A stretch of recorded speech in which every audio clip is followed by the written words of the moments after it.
Assalamualaikum warahmatullahi wabarakatuh.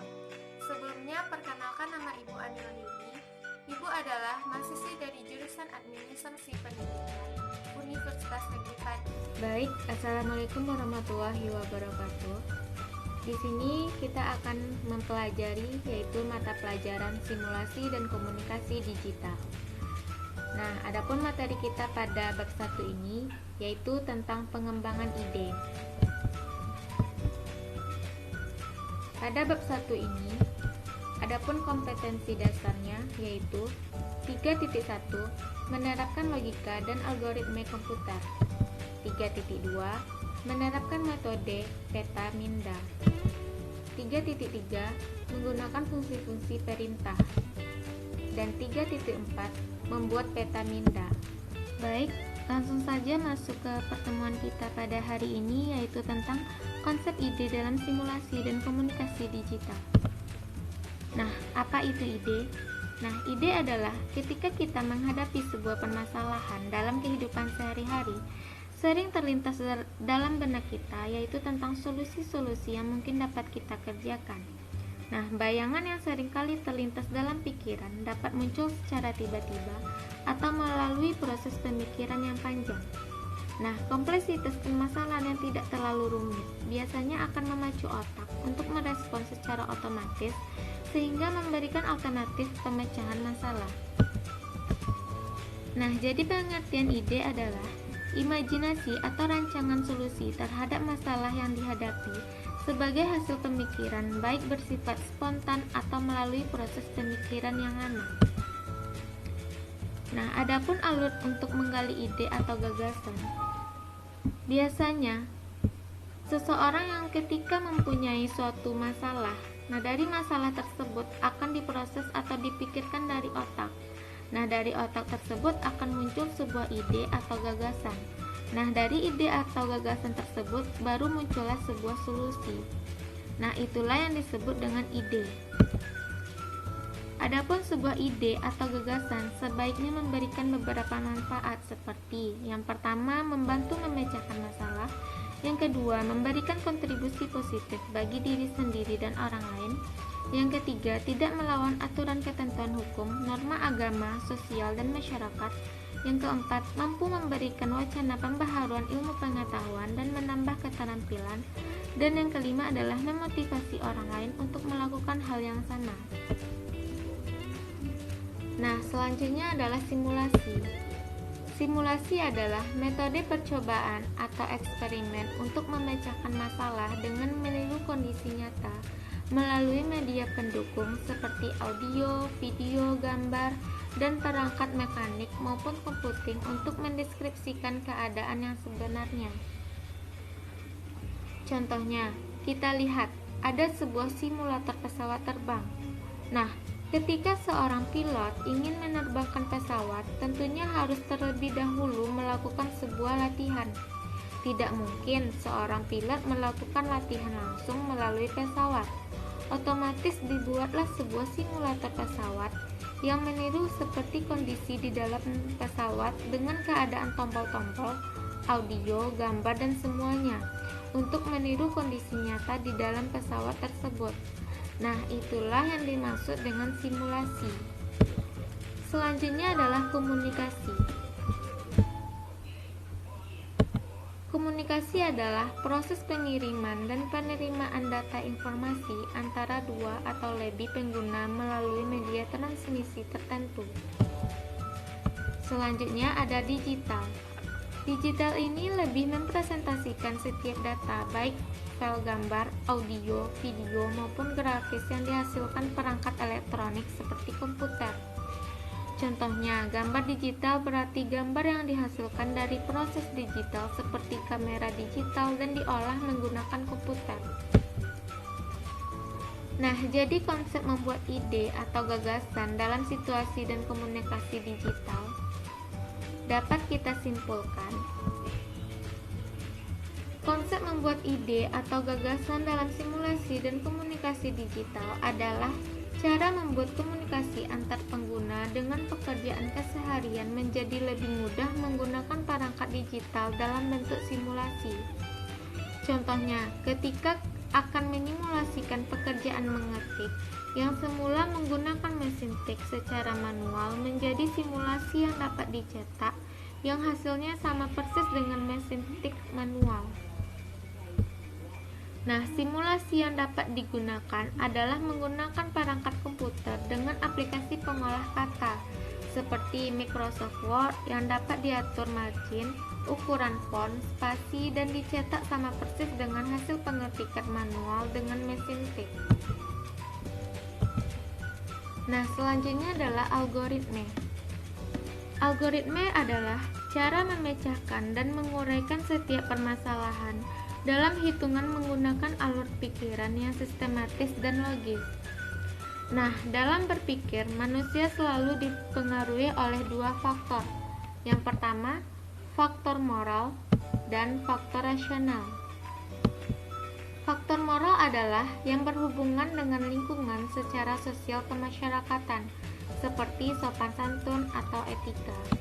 Sedangkan faktor rasional adalah bercirikan setiap keputusan yang diambil selalu berdasarkan perhitungan logis atau dapat diterima akal.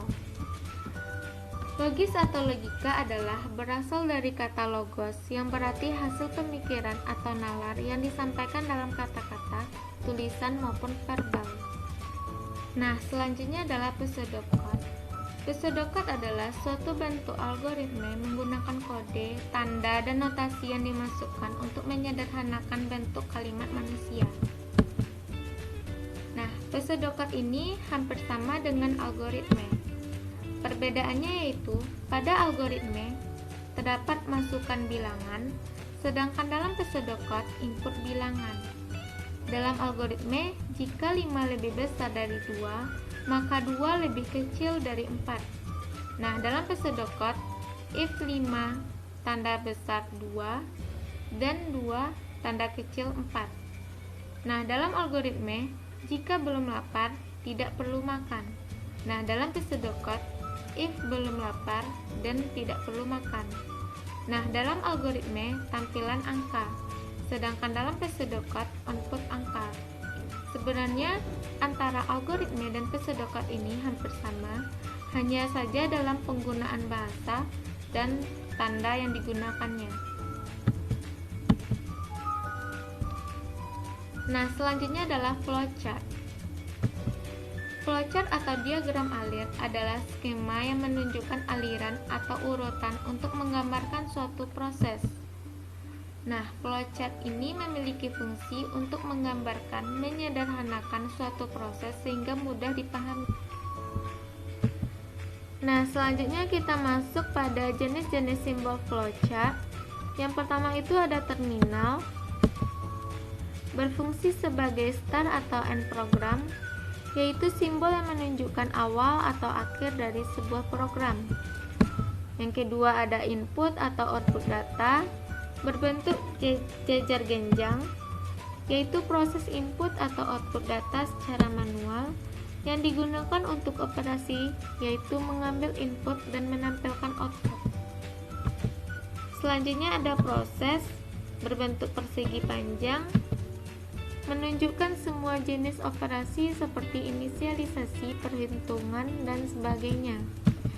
Dan selanjutnya ada decision, yaitu berbentuk seperti belah ketupat, berfungsi sebagai penyelesaian atau percabangan, misalnya dengan if atau then, digunakan untuk mengajukan pertanyaan yang dapat memiliki benar atau salah, ya atau tidak, sebagai jawaban. Nah, selanjutnya ada arah aliran, yaitu berbentuk tanda panah, aliran proses pada sebuah program. Nah, di sini ada contoh pseudocode, yaitu menghitung keliling segitiga. Soalnya, buatlah pseudocode untuk menghitung keliling segitiga dengan rumus A tambah B tambah C. Yang kita lakukan adalah input nilai A, input nilai B, selanjutnya input nilai C, lalu kita hitung keliling segitiga dengan rumus A tambah B tambah C. Nah, ini ada contoh flowchart. Yang pertama kita langsung mulai dengan simbol star. Selanjutnya kita input nilai A dengan simbol jajar genjang.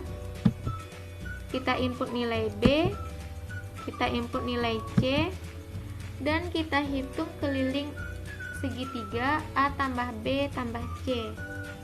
Nah, jika nilai A bernilai 1 dan nilai B bernilai 2 dan nilai C bernilai 3, maka keliling akan diproses A tambah 1, A tambah B tambah C, yaitu 1 tambah 2 tambah 3, dan outputnya dihasilkan akan bernilai 6 dan selesai. Selanjutnya contoh yang kedua adalah membuat kopi. Soalnya, buatlah pseudocode cara membuat kopi. Yang pertama kita input kopi 1 sendok teh, yang kedua kita input gula 1 sendok teh, yang ketiga kita lakukan proses aduk rata. Selanjutnya kita coba rasa kopi, dan jika sudah manis maka kopi siap untuk disajikan. Jika tidak, maka tambahkan gula 1 sendok teh lagi dan selesai. Nah, ini adalah contoh flowchart. Kita mulai saja dengan start. Setelah itu kita input kopi 1 sendok teh, kita input gula 1 sendok teh, kita lakukan proses aduk rata, kita lakukan proses coba rasa kopi, dan kita masukkan simbol decision, yaitu seperti belah ketupat, apakah kopi tersebut sudah manis atau belum. Nah, jika tidak, maka kita input lagi gula 1 sendok teh. Jika iya, maka kopi siap disajikan dan selesai. Nah, itulah contoh dari flowchart menggunakan pseudocode. Nah, selanjutnya kita masuk pada memetakan ide. Nah, berikut tahapan-tahapan menggali potensi ide dan menerjemahkannya ke dalam bentuk bagan secara visual.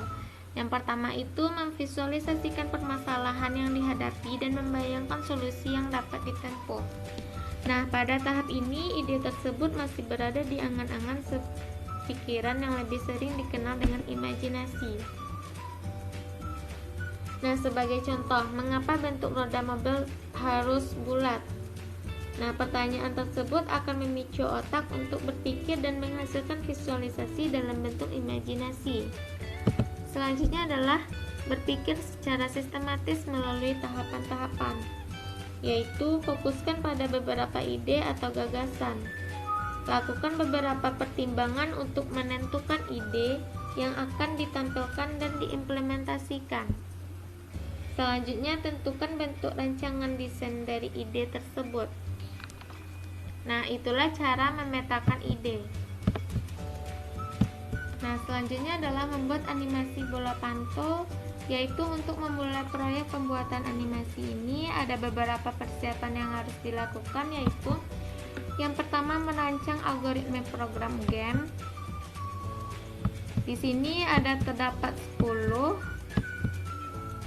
Nah, ini ada langkah-langkah atau persiapan yang harus kita lakukan dalam pembuatan animasi bola pantul ini. Nah, itulah materi kita pada pertemuan kali ini. Sampai di sini dulu pertemuan kita pada hari ini. Terima kasih. Assalamualaikum warahmatullahi wabarakatuh.